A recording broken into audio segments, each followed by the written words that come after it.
Buenas noches. ¿Se ve la pantalla? Disculpen. Sí, Sí.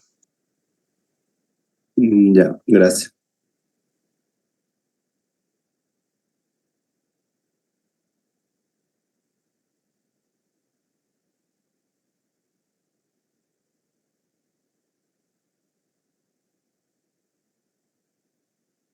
Ya, vamos a empezar con los que están ya.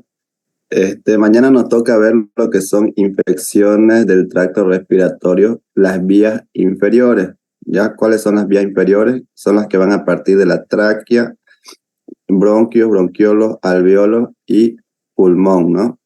Ya vimos en la anterior clase lo que eran infecciones del tracto respiratorio igual, pero de las vías superiores, que están conformadas por las fosas nasales, la cavidad oral, laringe, faringe, hasta llegar hasta tráquea, ¿no? Bien, si bien vimos la anterior clase, lo que es las vías respiratorias superiores estaban compuestas por flora normal, ¿no? Esa flora normal de las vías superiores, que son la boca, la laringe, la faringe, estaban compuestas por microbiota normal. Entre esas microbiotas estaban lo que era el Streptococcus pneumoniae, Staphylococcus aureus, Haemophilus igual, Klebsiella y algunas otras bacilos gram positivos, ¿ya? Pero sin embargo, en lo que son las vías inferiores, a partir de tráquea para abajo, no existe lo que es flora normal, ¿ya? Eso tenganlo claro. Entonces, ¿qué pasa si yo aíslo algún tipo de microorganismo de una muestra que proviene, digamos, de los bronquios? ¿Ya? Cualquier microorganismo que yo aísle que provenga de los bronquios, ese es el que me está causando la infección. ¿Por qué? Porque en los bronquios no existe lo que es flora normal, ¿no? Entonces, cualquier bacteria que se aísle en estas vías inferiores son la causante de la infección. ¿Se entiende eso, no? ¿O tienen alguna duda?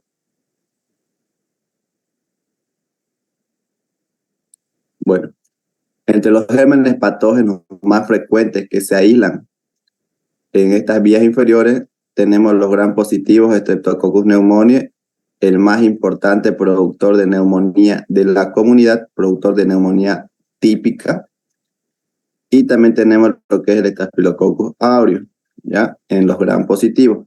En los gram negativos tenemos lo que son Haemophilus influenzae, que es un cocobacilo gram negativo, Klebsiella pneumoniae, Pseudomonas, Enterobacter, Acinetobacter, ¿ya? Estas bacterias que están aquí abajo mencionadas, Pseudomonas, Acinetobacter, Enterobacter, Klebsiella, mayormente producen infecciones o neumonías oportunistas, ¿ya?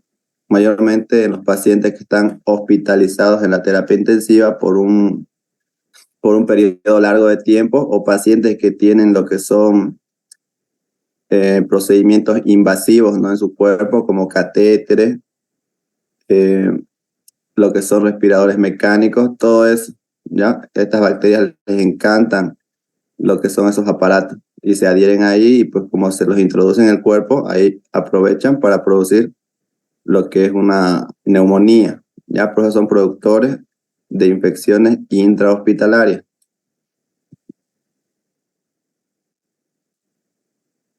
Bien, aquí hay como un resumen, ¿no? De todo lo que es una neumonía. Ya la neumonía no es más que una infección en el pulmón. Nuestro tracto respiratorio inferior, como les dije, está compuesto por la tráquea, los bronquios, bronquiolos, que son las últimas terminaciones, y los alveolos, ¿no? Que son pequeños saquitos. Algunas causas más frecuentes, o cuando es que se dan mayormente lo que son estos tipos de infecciones, son en los climas o en las estaciones frías, ¿ya? Como por ejemplo esta última semana que ha estado haciendo frío y lloviendo, ¿ya? Es cuando más hay este tipo de infecciones respiratorias. ¿Por qué? Por el hacinamiento de las personas. ¿Qué quiere decir eso? Que la gente se para concentrando en un solo lugar donde no hay mucha ventilación, ¿ya? Por ejemplo, los micros, no sé si habrán visto, para que no entre la lluvia o no entre el frío, están todas las ventanas cerradas, ¿no? y ahí toda la gente está tosiendo, está estornudando, y todas esas partículas que salen se quedan ahí en el aire, pues, ¿no? Y uno que está ahí los está respirando. Entonces, por eso que en estas estaciones es donde mayormente aumentan este tipo de infecciones. ¿Cuáles son los síntomas? Los síntomas de la neumonía están clasificados por una triada, ¿ya? Que son fiebre, tos y dolor en punta de costado, ¿ya? Dependiendo la triada, se los clasifica en neumonía típica y neumonía atípica.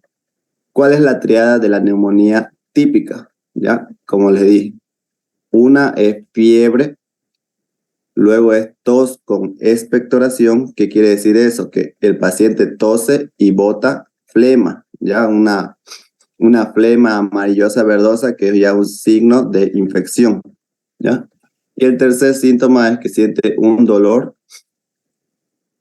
torácico en la punta de costado, ¿ya? Eso es la triada típica de una neumonía. Ahora, ¿cuándo es la triada atípica?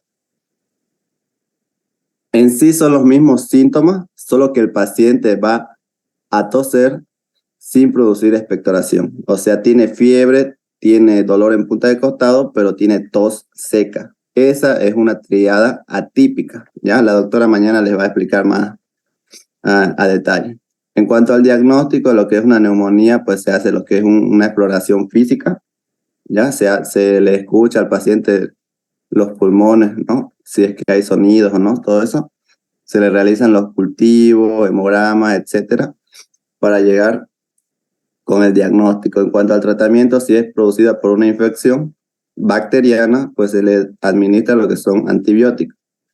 Y si es producida por virus, pues se le administra, es un tratamiento simplemente sintomático. Ya.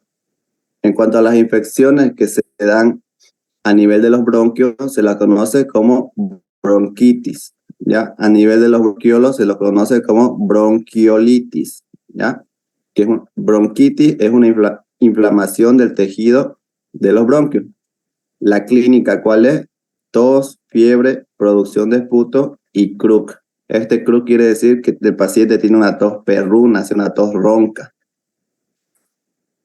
Esta bronquitis puede ser de tipo aguda o crónica.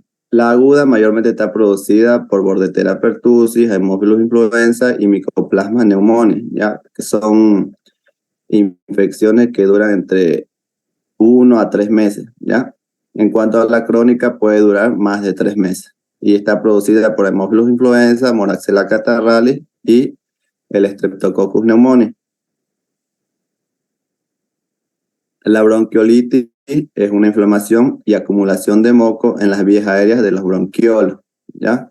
La clínica es una rinitis, tos, fiebre, dificultad respiratoria y taquipnea, ¿ya? ¿Cuáles son los factores de riesgo? Una exposición al humo de cigarro, personas resfriadas, el hacinamiento que les mencionaba, el nacimiento prematuro o defectos anatómicos, ¿no?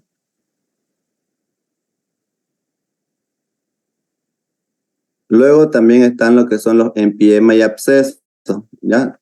No es más que una acumulación de líquido en el parénquima del pulmón, ya en tejido pulmonar. Luego los empiemas son una acumulación de líquido entre las pleuras del pulmón, ¿ya? Y también tenemos lo que son los derrames pleurales, ¿no? En los cuales se infiltra lo que son el líquido que se encuentra entre las pleuras. Para hacer la toma de muestras en estos dos casos, se realiza por punción, ¿ya? Punción pleural.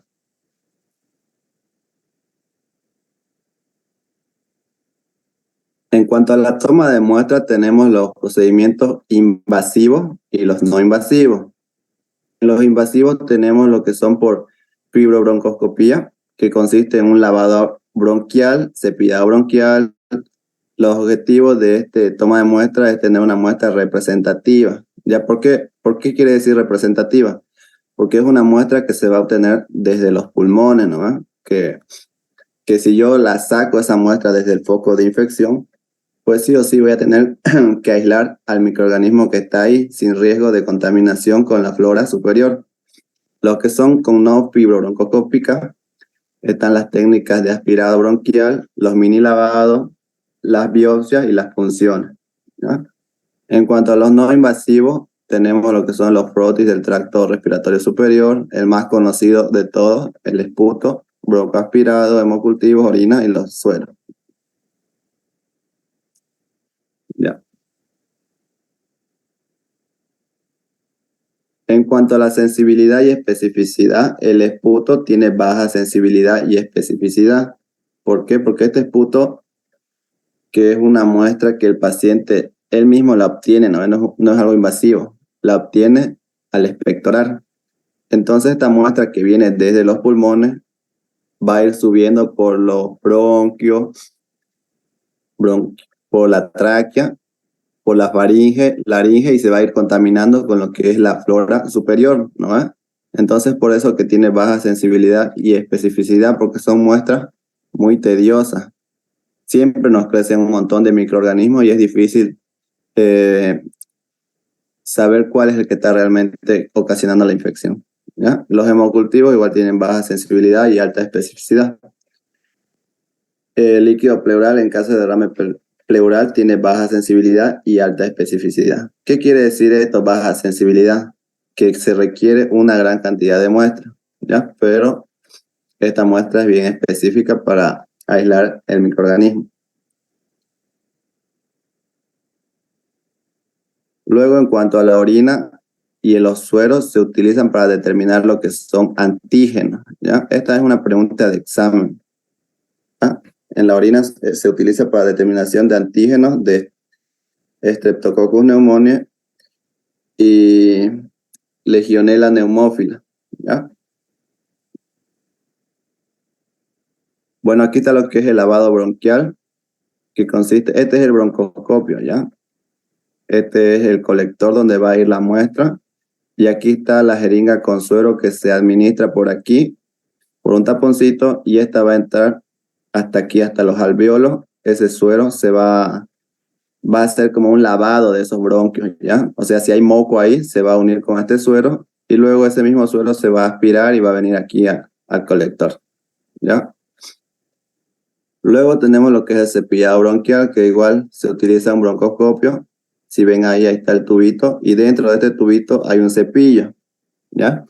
Que eso de forma manual, el médico que esté tomando lo saca el cepillo, hace un cepillado de la zona de los bronquios o donde haya mayor cantidad de moco, ¿no? Entonces hace ese cepillado y luego este cepillito vuelve a entrar aquí adentro, ¿ya? Entonces este es un método muy bueno. ¿Por qué? Porque esta muestra, al entrar dentro del broncoscopio nuevamente, evita la contaminación, ¿no? Cuando salga este broncoscopio, el cepillito va a estar aquí adentro, seguro, sin contaminarse con la microbiota superior. Entonces, por eso que esta sí es una muestra representativa, ¿ya? Ahora, en cuanto al esputo, estos dos que les mencioné son procedimientos invasivos, ¿no? O sea, que invaden nuestro cuerpo, que, que, que artefactos invaden nuestro cuerpo para la obtención de la muestra, por eso es que se llaman invasivos, ¿ya? Y obviamente causan molestia al paciente, ¿no?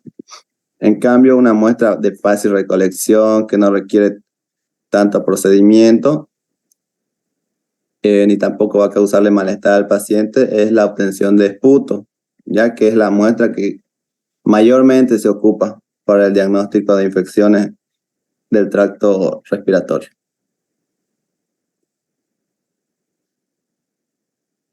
Ya. En cuanto al esputo, esta muestra tiene sus condiciones para la obtención, ¿ya? Obviamente el paciente tiene que estar en ayuno porque si va a expectorar, esa muestra al salir por la boca se va a contaminar, ¿no? Con lo que ha comido. Ya es preferible que esta muestra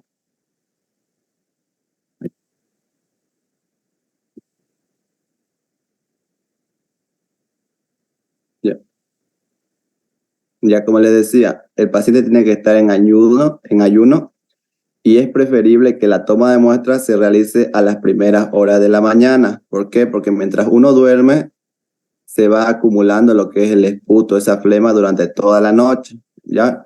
Y entonces ni bien uno despierta, pues expectora toda esa flema que se ha acumulado. Entonces tiene que cepillarse los dientes antes de hacer la recolección de la muestra, hacer buches o gargarismo con una solución de bicarbonato de sodio al 1%. ¿Para qué hacemos esto? ¿Ya? Esto es para reducir la contaminación de la microbiota oral. ¿Ya? Como les digo, esa muestra de esputo va a salir por todas las vías del tracto respiratorio superior y corre riesgo de contaminarse. ¿Ya? Entonces, hacemos esto para reducir la contaminación. Luego se le recomienda siempre al paciente, ¿no? Se le insiste en que la saliva no es una muestra representativa, o sea que una muestra que sea pura saliva no nos sirve, ¿ya? No nos sirve. Se rechaza directamente esa muestra y se le dice que tiene que traer otra. Porque si es saliva, pues obviamente va a estar full contaminado de microbiota oral nomás, no nos sirve. Entonces debe realizar una expectoración profunda, ya sea con fuerza, expectorar para que salga esa flema de sus pulmones. Tiene que expulsarla en un recipiente estéril, boca ancha y de tapa rosca, y tapar el frasco y enviar inmediatamente al laboratorio. Ya tiene que sí o sí procesarse inmediatamente esa muestra. ¿Por qué? Porque si nosotros lo dejamos tiempo, recordarán, ¿no? Por bacteriología 1 que las bacterias se van dividiendo por fisión binaria. O sea, una bacteria se convierte en 2 bacterias cada 20 minutos. Esas 2 bacterias se convierten en 4, después otros 20, esas 4 en 8 y así sucesivamente. Entonces, si nosotros dejamos esa muestra mucho tiempo sin procesar, pues va a proliferar ¿qué cosa? La microbiota normal del tracto respiratorio superior, ¿ya? Y va a opacar al real patógeno que tiene que estar ocasionando la infección. ¿Ya? Por eso es que se procesa de inmediato. Ya, alguna desventaja es que las muestras se pueden contaminar, como les dije, ¿no? Con la flora de la orofaringe si se dejan a temperatura ambiente, lo cual provoca la pérdida de algunos microorganismos patógenos, sobre todo el Streptococcus pneumoniae. Es bien lábil, sensible, ¿ya? Es de difícil crecimiento esa bacteria. Si no se va a procesar en el momento, pues se puede almacenar en un refrigerador durante máximo 2 horas, ¿ya? Después ya no nos sirve esa muestra, no es representativa. Ahora, para valorar esta muestra, si realmente nos sirve para nosotros procesarla y tener la probabilidad de aislar al microorganismo, existe un control, una especie de control de calidad, ¿no? Que se llaman los criterios de Murray-Washington, ¿ya? ¿Qué hacen estos criterios? Como les dije, evalúa la calidad de una muestra en sí, de la muestra de esputo, ¿ya? Se evalúa el morfotipo bacteriano predominante en la tinción de Gram. ¿Ya? Entonces estos criterios se los realiza en una tinción de Gram de la muestra. ¿Qué tenemos que valorar? Lo que son las células epiteliales, la cantidad de células epiteliales y los leucocitos, ¿no? Los polimorfos nucleares que veamos en nuestra tinción de Gram. Si yo veo en mi tinción de Gram de la muestra menor a 10 células epiteliales y leucocitos polimorfos nucleares mayor a 25 por campo, entonces esta muestra sí es representativa y sí es aceptable. Esta muestra sí me sirve y sí la proceso, ¿ya? ¿Por qué? Porque esto que dice aquí menor a 10 células epiteliales me está diciendo que es una muestra que no está tan contaminada con saliva, ¿ya? Luego el siguiente dice, si yo observo entre 10 a 25 células epiteliales y mayor a 25 leucocitos por campo, esta muestra aún me sigue siendo útil, ¿ya? Sí puede ser procesada, pero vemos ya que tiene mucha contaminación, ¿no? 25 ya es mucho. Entonces esta muestra es aceptable, medio regular. Lo ideal es que sea así siempre, menor a 10 y mayor a 25. leucocitos por campo. Ya luego, si es que ustedes ven mayor a 25 células epiteliales y mayor a 25, por más que hayan mayor a 25 leucocitos por campo, esta muestra ya no es aceptable y no se procesa, ¿ya? Se le solicita al paciente que recolecte una nueva muestra. ¿Por qué? ¿Por qué? ¿Qué sería este mayor a 25? ¿Qué significa? Que su muestra está contaminada con pura saliva, ¿ya? Entonces, si está con saliva esa muestra, entonces está con una cantidad enorme de flora normal que me va a dificultar a mí el aislamiento del verdadero patógeno. Entonces, por eso que se rechaza directamente esta muestra. Igual peor si está mayor a 25 y hay menos de 10 leucocitos, igual no se acepta. ¿Se entiende esto, no? ¿Tienen aquí alguna duda? Esto les preguntan en su internado.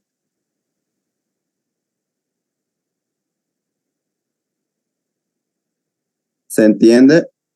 Hola. Sí, Sí, sí.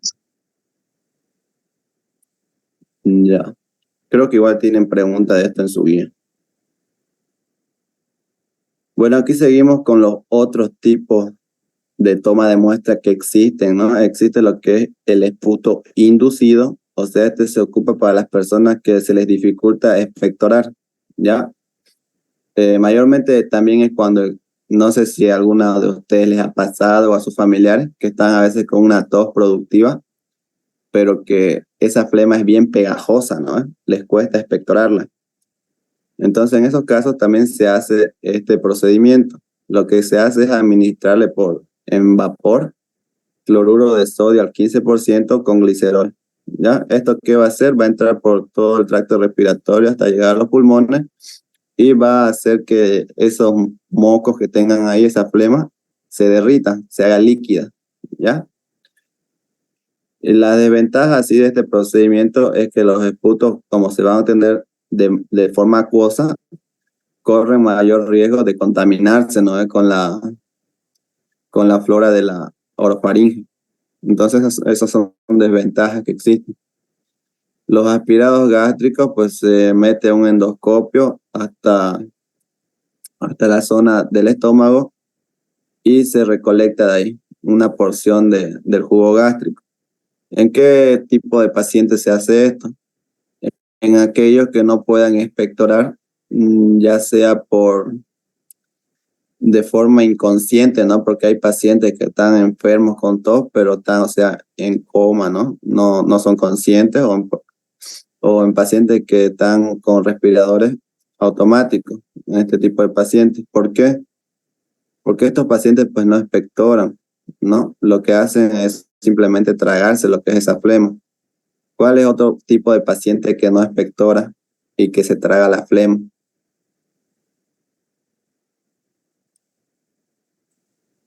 No sé si ustedes tienen niños en casa, ¿no? Pero los niños igual, cuando tosen, no escupen esa flema. No sé si han visto directamente, lo que hacen es tragarse esa flema.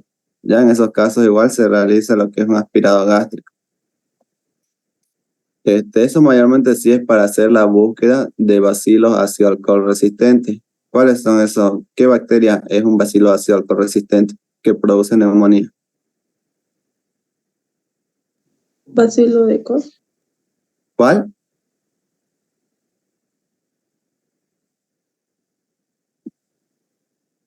Nadie se acuerda. ¿Cuál fue la pregunta, auxiliar? ¿Qué bacteria es bacilo ácido alcohol resistente? ¿Cómo se llama la bacteria? Que produce neumonías crónicas, ¿no? Y que solo se la observa en la tinción de Ciel-Nielsen. Mycobacterium tuberculosis. Mycobacterium tuberculosis, ¿no? Para ese tipo de casos mayormente se hace aspirado gástrico porque esta bacteria resiste lo que es, no por siempre, ¿no? Pero sí resiste un breve periodo de tiempo en el jugo gástrico, ¿ya? Luego están también las muestras endotraqueales, ¿ya? Las desventajas de este tipo de muestras es que se contamina fácilmente con la flora igual, ¿ya? O sea, este tipo de muestras de las vías inferiores son bien tediosas por eso de procesar. Siempre tienen algún grado de contaminación con la flora superior, ¿ya? O sea, aquí para aislar la bacteria que realmente esté causando la infección, tienen que tener mucho criterio. Luego están la broncoscopía, ¿no? Que se introduce, esto ya lo vimos, hasta el bronquiolo, y de ahí se toma la muestra, ¿ya? Son procedimientos invasivos. La toracocentesis, como dijimos, es una punción a nivel de las pleuras para extraer ese líquido, ¿no?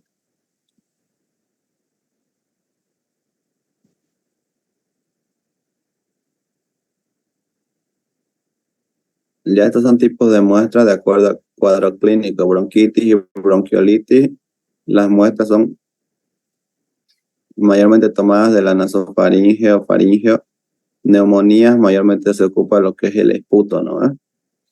Empiema y abscesos, lo que son los líquidos pleurales y los aspirados de abscesos, obtenciones obtenidas por punción, y el derrame pleural igual es obtenido por punción, ¿ya? El líquido pleural. Esto creo que lo tienen en su guía, igual lo pueden ver ahí.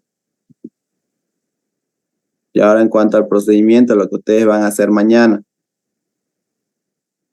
El primer día, cuando nos llega la muestra, primero hay que hacer un examen macroscópico, ¿ya? Macroscópico, ¿qué quiere decir? Que son aspectos que ustedes pueden observar de la muestra con sus ojos. Ya no necesitan ningún equipo como el microscopio. ¿Cuáles son los aspectos que nosotros podemos ver de la muestra? Si hay presencia de flema, si hay presencia de sangre, o si la muestra está acuosa y ya es pura saliva, ¿no? Ahí ya yo voy diciendo, esta muestra no me sirve. Eso es una valoración macroscópica de la muestra. Eso es lo primero que hace.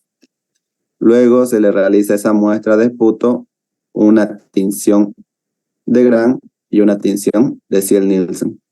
Claro que también se le realiza un examen directo, ¿no? Para buscar leucocitos, pero no, se saltan ese paso mayormente en los laboratorios, pero se debería hacer igual, ¿no? Un examen directo.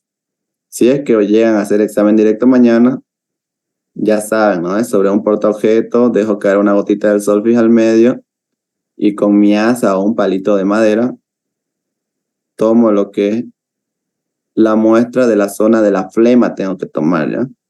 Y la coloco sobre la gota de Solfis, un cubreobjeto y al microscopio. Eso es un directo. En cuanto a la tinción de Gram y Ziel-Nielsen de la muestra, se hace un extendido, ¿ya? De esa flema igual.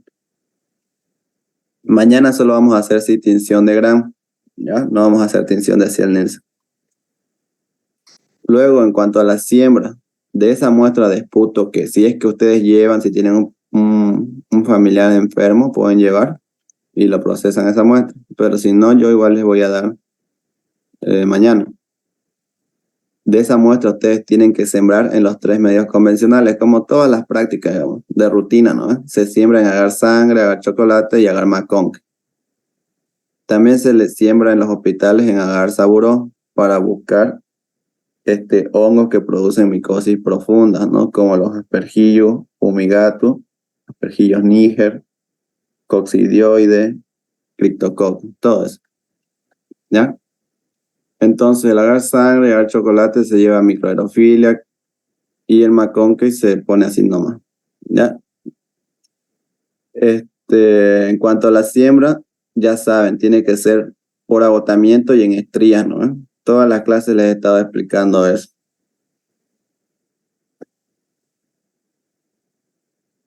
Aquí está el examen directo. Colocan una gota de la muestra, o cuando es muestra muy flemosa, se ocupa lo que es Solfi. Ya luego se cubre con el cubreobjeto y se observa el microscopio. Nos interesan ver leucocitos sobre todo, ¿ya? Pero también células epiteliales, si es que ustedes ven abundantes, pues directamente es una muestra muy contaminada. Si veo más de 10 leucocitos, ya es un indicio de infección, ¿no? Luego en la tinción de Gram ya saben, ¿no? Sobre su extendido, cristal violeta 1 minuto, enjuago, Lugol 1 minuto, enjuago, el alcohol acetona unos 15 segundos a 10 segundos, enjuago, y por último la safranina, ¿ya? Si es que yo veo pocos Gram positivos agrupaditos en cadena, voy a sospechar de quién, de la gente que produce neumonía de la comunidad, ¿no? Que es el Streptococcus pneumoniae, ¿ya? Aquí va un dato importante que les puedo dar. Cuando ustedes observen así su muestra, van a ver igual leucocitos, ¿no? ¿Y cuál es la función de los leucocitos sobre todo de los polimorfonucleares? ¿Cuál es su función principal? Es la fagocitosis, ¿no? Entonces, los polimorfonucleares lo que hacen es fagocitar a la bacteria para digerirla. Entonces, si ustedes aquí observan a este polimorfo nuclear que parece un neutrófilo, ¿no? Lo que está haciendo es fagocitar a la bacteria. ¿Y qué bacteria tiene ahí dentro de su membrana? Se ven los coquitos gram positivos, ¿no? Entonces, este leucocito está fagocitando a la bacteria que está ocasionando la infección. Entonces, este coco gram positivo que está dentro de esta bacteria, perdón, dentro de este leucocito, es el que está causando la infección, ¿ya? ¿Por qué les digo eso? Porque seguramente en una muestra de un paciente no van a ver así bonito, digamos, puros coquitos, ¿ya? Como se contamina la muestra, van a ver pues cocos, van a ver bacilos gram positivos, gram negativos, o sea, contaminaciones. Y ver estos leucocitos, qué bacteria está fagocitando, es de gran ayuda. La tinción de Ziel-Nielsen igual ya se la saben, ¿no? El extendido lo fijo a la llama, luego coloco lo que es la fucsina fenicada sobre la muestra y por abajo le administro calor, ¿ya? Le administro con una antorchita, fuego, hasta que emita vapores aquí arriba, ¿ya? Ese procedimiento tengo que hacerlo 3 veces, que dura unos 5 minutos aproximadamente. Luego enjuago, agrego el alcohol ácido, 1 minuto, enjuago y coloco el colorante de contraste, que es el azul de metileno, ¿ya? Y por último observo si es que veo bacilos rojos sobre un fondo azul.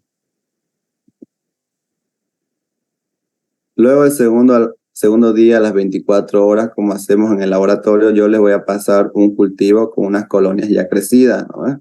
Vamos a suponer que nos creció aquí en el agar sangre, en el agar chocolate, pero no nos creció en el McConkey. Entonces, ¿qué tipo de bacteria es? ¿Es un coco o es un bacilo?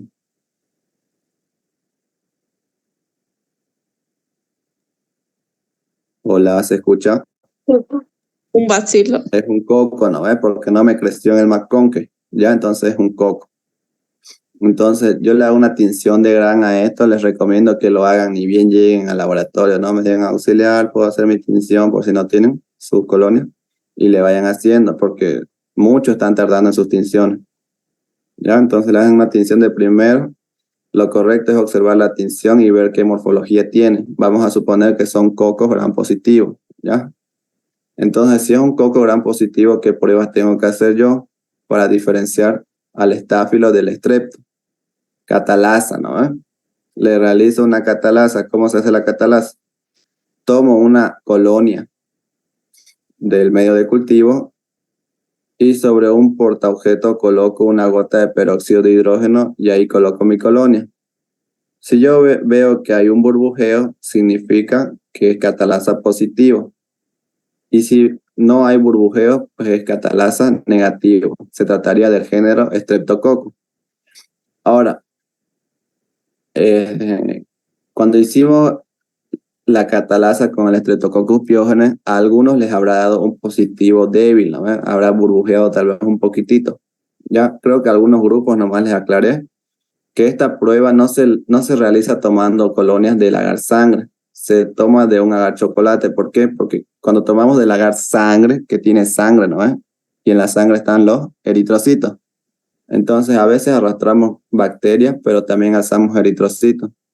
Y los eritrocitos, si recuerdan, producen también lo que es enzima catalasa. Por eso es que se ve un falso positivo.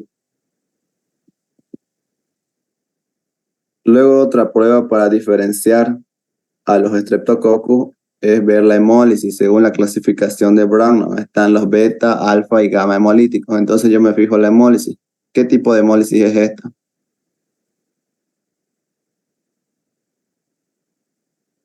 ¿Es alfa, beta o gamma? Hola. Una beta hemólisis o sí. Alfa. No, Gamma. tampoco. A ver, le voy a cortar la reunión y vuelvan a entrar ya. Le voy a aclarar eso ya de una vez para que así no les estén tratando. Nos salimos, ¿no, Oxy?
Se ve la pantalla, ¿no?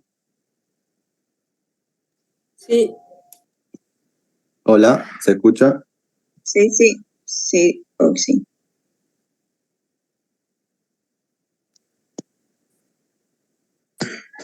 Ya.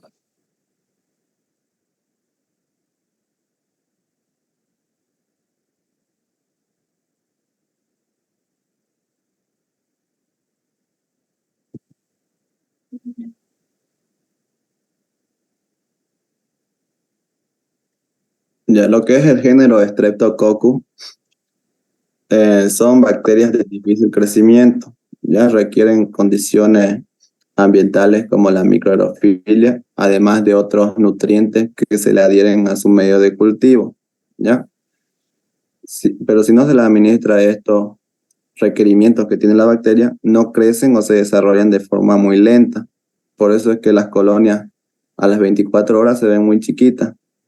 Recién a las 48 horas se ven un poquito más grandes.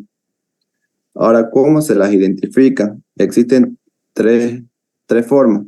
Ya la primera es por los antígenos que presentan. ¿Qué es un antígeno? No es más que una parte que tiene la bacteria, por así decirlo, un carbohidrato que tenga en su pared celular. Ya eso ya es un antígeno. Esa es una clasificación llamada clasificación de Lancefield. Para hacer la identificación de estos antígenos se hace con otro tipo de pruebas como las pruebas moleculares, ¿ya? Pero para nosotros, los que trabajamos en laboratorio de bacteriología, nos sirve la segunda clasificación, que es la clasificación de Brown, ¿ya? Que esto los clasifica según el tipo de enzima hemolicina que producen, ¿ya? Porque la hemólisis que producen esta bacteria es ocasionada por una enzima. Esa enzima se llama hemo, ¿ya? Por sangre, y lisina porque lisan los eritrocitos, ¿ya? Por eso es que se llama hemolicina. Entonces, esta hemolicina hay de tres tipos. o mejor dicho, de dos, ¿ya? La beta-lisina, la alfa... ¿Sí?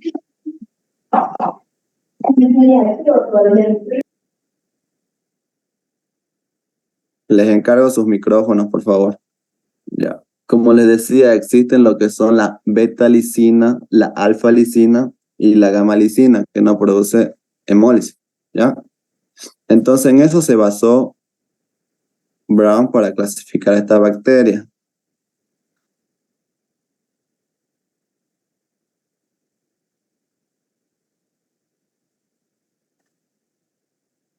Y esa clasificación a nosotros nos sirve de muchísimo, ¿ya? Entonces, lo que producen beta hemólisis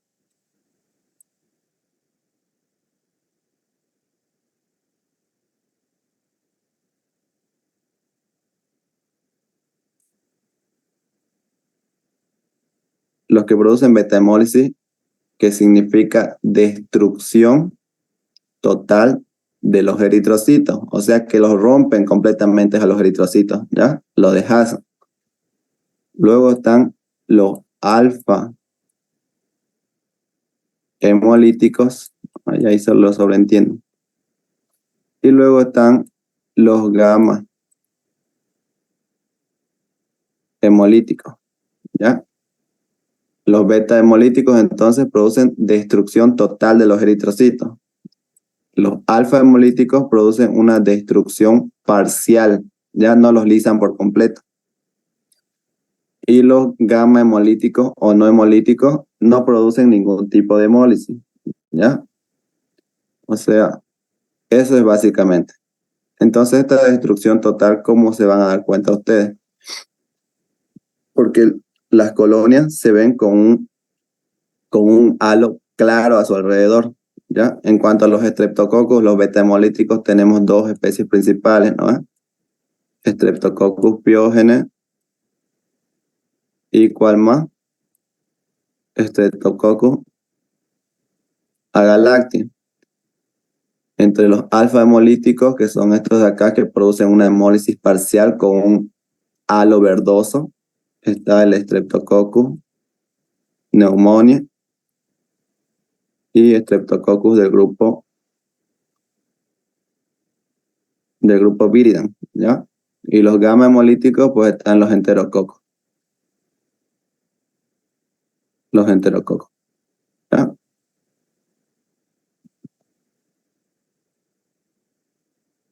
¿Se sigue viendo la pantalla? Sí, sí. Ya. En la foto de nuestro grupo hay una colonia productora de beta hemólisis. ¿Cómo es que yo sé que es una beta hemólisis? Por lo que les acabo de decir, se ven las colonias de la bacteria. Esto es una colonia, miren, para los que no saben todavía, ¿ya? Esto de acá que estoy rayando con rojo, eso es una colonia. Esto de acá igual es otra colonia. Los que están así solitos, ¿no? En puntitos, son colonias de bacterias.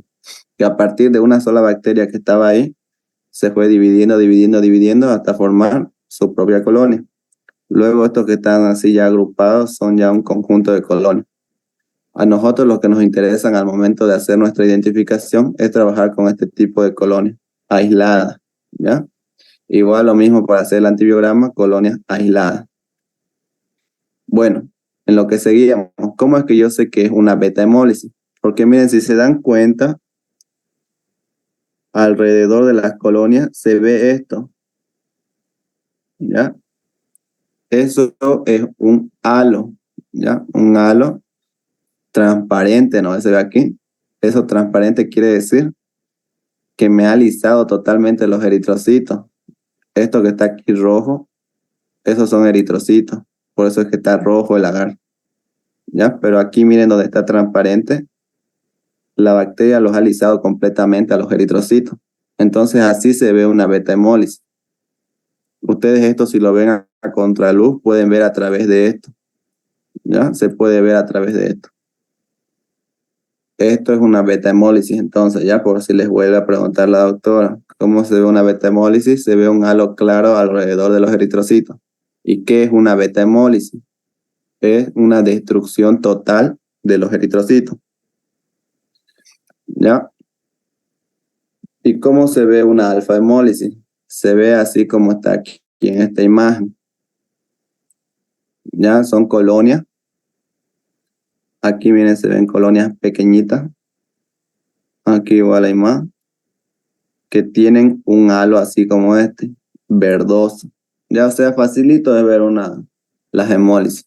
Cuando ustedes ven así colonias con un halo verdoso, es una alfa hemólisis, porque no ha destruido totalmente los eritrocitos, es una destrucción parcial nomás, incompleta.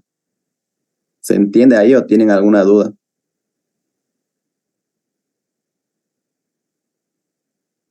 ¿Se entendió?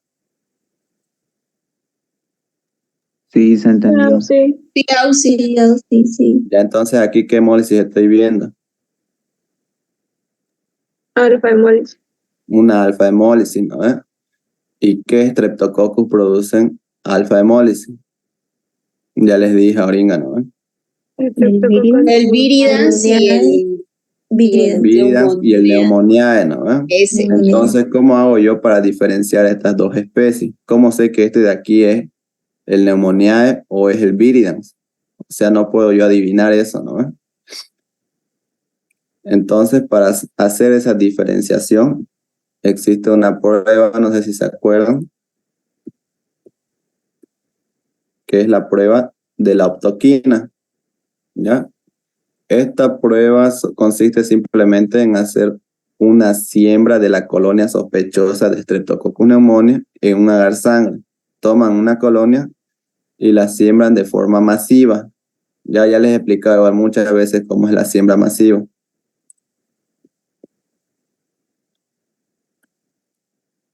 En un agar sangre, siembra masiva, digamos aquí deposito la muestra si fuera una siembra primaria, o en este caso cuando tome la colonia, empiezo desde un punto y voy sembrando así de forma seguidita.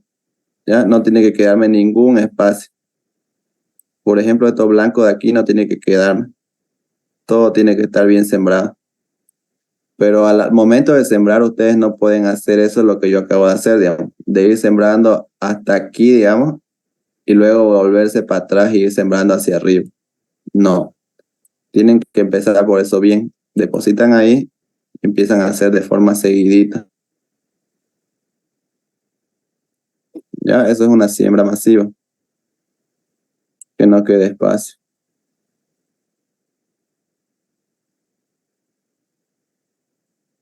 Y entonces hacen su siembra aquí de la colonia sospechosa de Streptococcus pneumoniae, depositan el disco de la optoquina que está aquí, se lleva a incubar 24 horas a 37 grados centígrados en microaerofilia, ¿ya?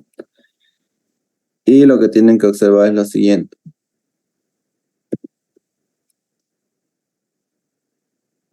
Bueno, no está aquí. Bueno, tienen que observar lo que es un halo. ¿Ya? A ver. Digamos que este es mi disco.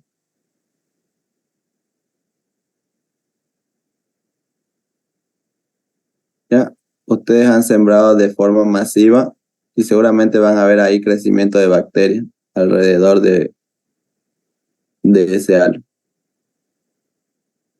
¿Ya? Este que está aquí al centro es el disco. ¿Ya? Es el disco de la optoquina. Y esto de aquí que está,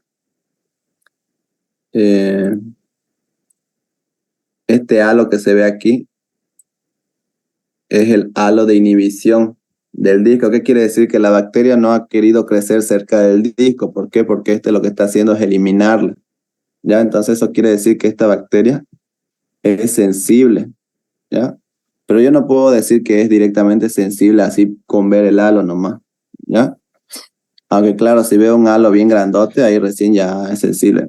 Pero si veo un halo normalmente mediano, lo que tengo que hacer es medir desde aquí hasta el otro extremo. ¿Ya? Esto se lo conoce como circunferencia, ¿no? Tengo que medir eso. Bueno, perdón, se lo conoce como diámetro. Entonces tengo que medir ese diámetro que me tiene que dar mayor a 15 milímetros es sensible. ¿Ya? Eso se lo mide con un escalímetro o con una regla. Si ese diámetro mide mayor a 15 milímetros, entonces es sensible. Y si es sensible, ¿qué bacteria es?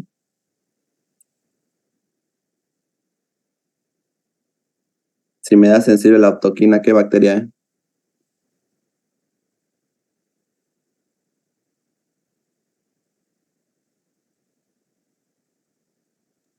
Nadie. El Streptococcus pneumoniae. Si me da sensible a la aptoquina, es Streptococcus pneumoniae. ¿Ya? Si me da un halo menor o igual a 15, que significa resistente, puede ser un Streptococcus del grupo Viridans, ¿ya? Porque esos igual producen alfa hemólisis.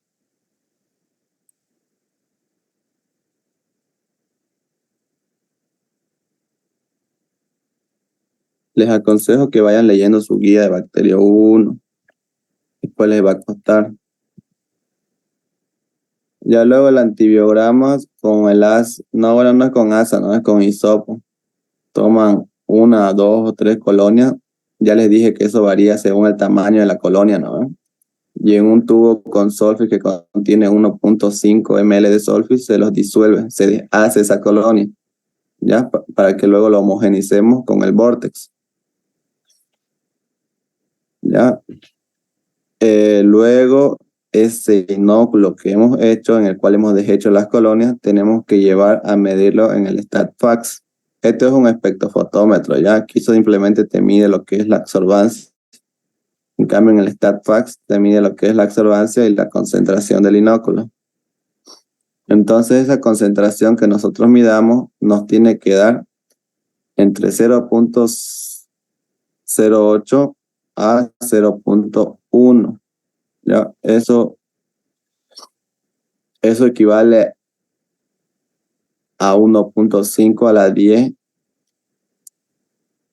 elevado a la quinta, si no me equivoco, unidades formadoras de colonia, ¿ya?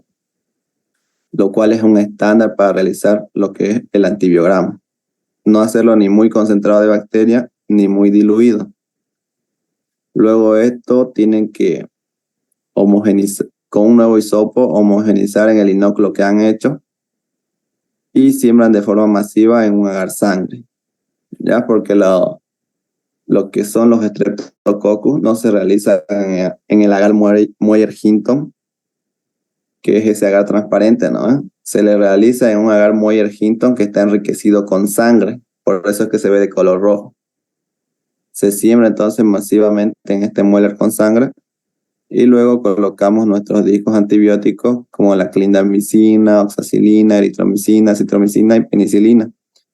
Se lleva a incubar y al día siguiente observamos los resultados. Los halos que se forman en los discos, esos se miden y se interpretan con las tablas de la CLSI. Bueno, la prueba de autoquina, como les dije, nos tiene que dar de esta forma. Tiene que formarse un halo grande, sensible, mayor a 15 milímetros. Se mide de aquí hasta aquí, ¿ya? Ese es el diámetro del halo. Ese diámetro nos tiene que dar mayor a 15 para decir que es sensible, y si es sensible es un Streptococcus pneumoniae. En cuanto a nuestro antibiograma, los halos se van a formar de esta forma, ¿no?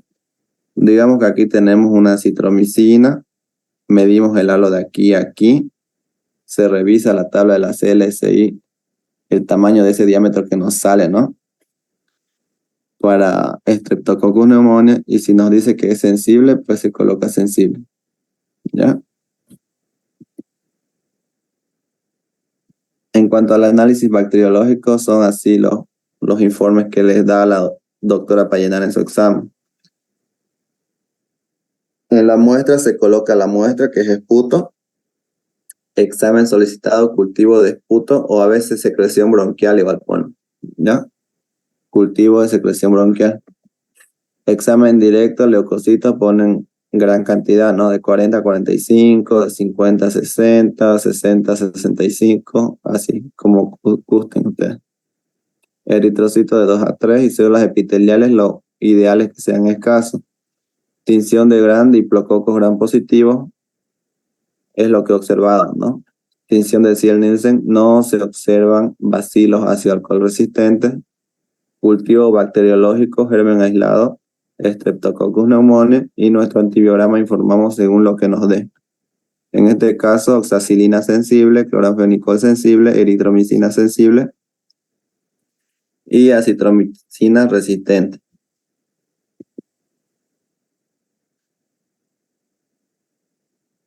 En cuanto, creo que tienen un caso clínico, no sé si es el mismo, pero ya nos dice paciente varón de 72 años, llega a emergencia del hospital japonés presentando escalofrío, fiebre y dolor en la parte derecha del tórax, que se inició la noche anterior. La esposa señala que durante las últimas 24 horas el paciente ha presentado disnea y tos con producción de esputos de aspecto purulento. Hasta ahí, hasta el momento, ¿qué tipo de neumonía sería esta, según lo que hemos leído? ¿Neumonía típica o atípica?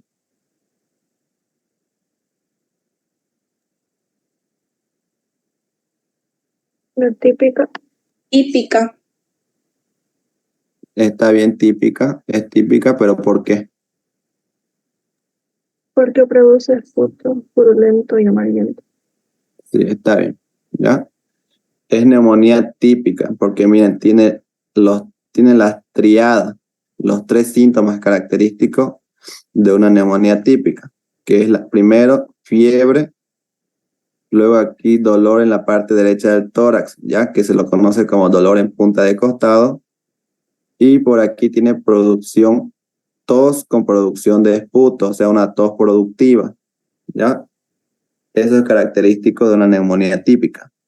Cuando es neumonía atípica, son los mismos síntomas, pero es tos seca, ¿ya? Tos sin producción de esputo.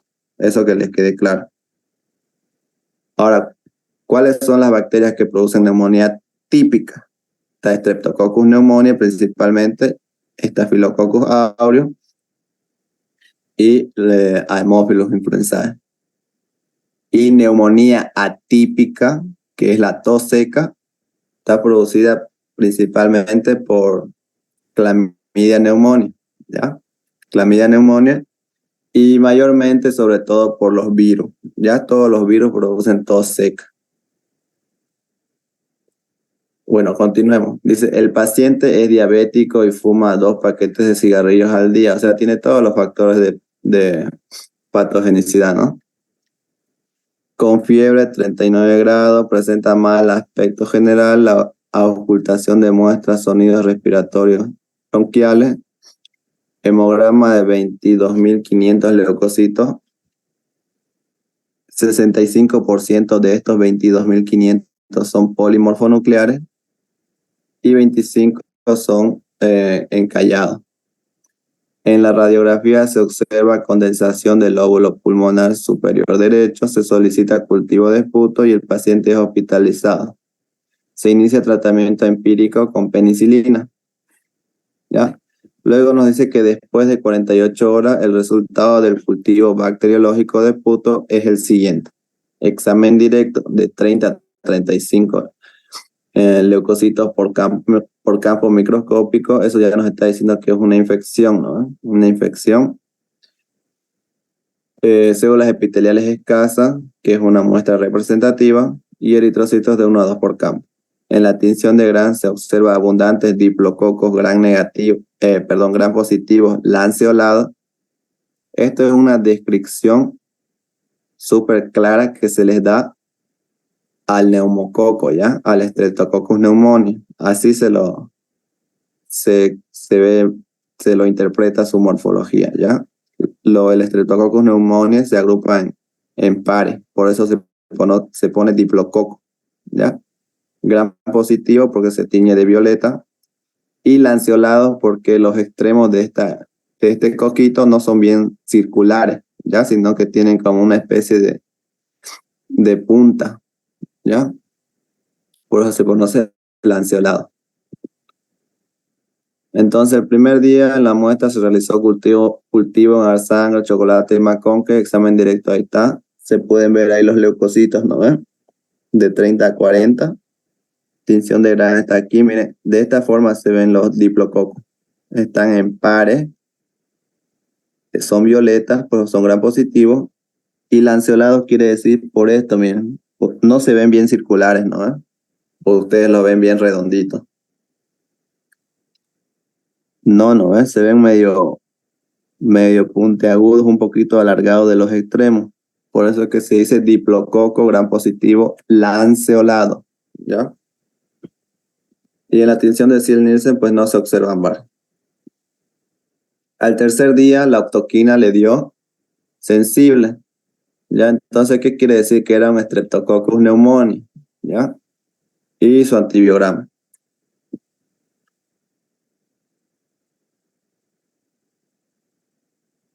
Luego, se tiene que completar lo que es el informe. No sé si tiene un informe así igual. Lo pone igual que el anterior. ¿Cuál sería mi muestra? ¿Cuál es mi muestra en este examen? El esputo. Esputo, está bien, esputo. Examen solicitado. Hizo Cultivo, pero ¿de qué? Bacteriológico de Cultivo de esputo. ¿Ya? Eso colocan. Cultivo de esputo. Examen directo leucocitos. de 25 a 30 por campo, puede ser. Ya. Eritrocitos. De 1 a 2 por campo. Ya. Células epiteliales. Escasa. Ya. Tinción de Gram. Diplococos Gram positivo. Ya. Está bien. Diplococo Gram positivo lanceolado. Ya. Tinción de Ziel-Nielsen. No se observan bar. Cultivo bacteriológico. ¿Cómo dijo el anterior de la tinción de Gram? Diplococos Gram positivo, ¿qué más? Lanceolados, como está aquí. Tinción de Gram, diplococos Gram positivos lanceolados. Lanceolados. También se suele informar la cantidad que se observa, ¿ya? Si es en gran cantidad, abundante, si es regular cantidad o escasa. Ya, entonces mi germen aislado sería el Streptococcus pneumoniae. Su antibiograma nos dio oxacilina sensible, cloranfenicol sensible, eritromicina sensible, acitromicina resistente. Ya, entonces, ¿qué quiere decir este antibiograma? ¿Yo le puedo dar a mi paciente que tiene esta bacteria acitromicina o no? No. No, ¿eh? ¿Le puedo dar eritromicina, sí, cloranfenicol, también, oxacilina? también. Sí, ¿no? Estos tres sí le puedo dar, pero este de aquí no le puedo dar. Luego también, bueno, en el caso de Streptococcus pneumoniae no producen en cantidad o con frecuencia mecanismos de resistencia, pero como es un coco Gram positivo, se suele testear igualmente. Ya si es que tiene resistencia a las meticilinas, se les pone el disco de oxacilina. O también se suele buscar MLSB, que son resistencia a los macrólidos, lincosamidas y streptogramidas del grupo B. Si produce ese mecanismo, pues no se le puede dar los macrólidos ni las lincosamidas. Entre los macrólidos está lo que es la eritromicina y la acitromicina. ¿Ya? Y aquí, como les decía, a veces eritromicina y acitromicina pertenecen a la misma familia de antibióticos, ¿ya? Pero las bacterias a veces son sensibles a una, como en este caso a la eritromicina, y resistente a la otra, como la acitromicina, ¿ya? Esa parte de los antibióticos y a qué familia pertenecen, en qué parte de la bacteria actúan, lo tienen en su guía de microbiología. Les aconsejo que lo lean. está atrás. Igual tienen en la última parte qué antibióticos se colocan en cada tipo de antibiograma y cada tipo de bacteria. Ya, o sea, qué antibióticos se testean en las pseudomonas, qué antibióticos se ponen en los Streptococcus pneumoniae, todo eso. Ya, así que léanlo, les va a servir.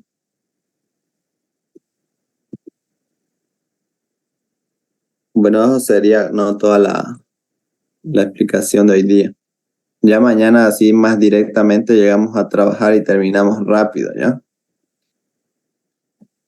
Y lean un poquito, chicos, para que así la doctora no esté cada vez tratándolo. ¿Ya? Nos vemos mañana entonces. Gracias, Gracias, Adrián. Auxi.